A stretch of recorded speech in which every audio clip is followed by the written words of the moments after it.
People living in one East Valley neighborhood woke up to flashing police lights and an active crime scene. Thank you so much for joining us here on Channel 13, live at 6. I'm Joe Muller. And I'm Trisha Keene. Police are investigating the case as a murder-suicide.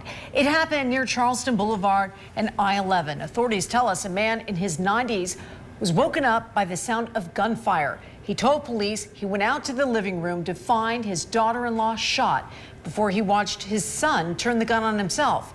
Both the son and daughter-in-law were in their mid-60s. They died at the scene. All three were living in the home together. Well, Tricia, domestic violence incidents are down valley-wide, but I talked to one expert who says they're noticing a disturbing trend, an uptick in homicidal violence like the one that took place earlier this morning.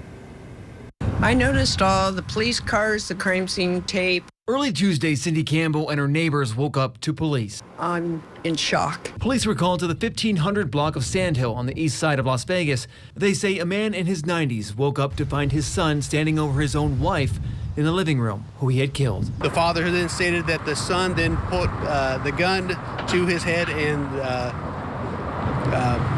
fired. According to data from the Las Vegas Metropolitan Police Department, the number of domestic violence incidents is down, but domestic violence is the leading cause of homicide, according to Metro. So far this year, there have been 10. That's up from 7 last year.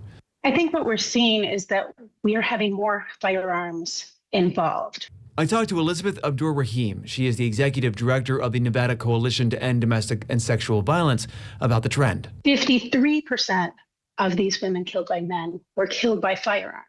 However, in Nevada last year, 84% of our domestic violence homicides were by firearm. Linda Perez is the CEO from Shade Tree, an organization helping victims of domestic violence. She responded to the murder-suicide that happened early Tuesday. This is very typical of what we're seeing right now is murder-suicides. And it's very important that we educate our families and our friends, our loved ones, because that is a problem. You don't even have to be in that situation, but you could be around it. You can be a bystander. Campbell says she knew the couple from Tuesday's tragedy. I never would have thought it could happen to such a nice couple. You know, nobody knew he had it in him. Nobody knew he owned a gun.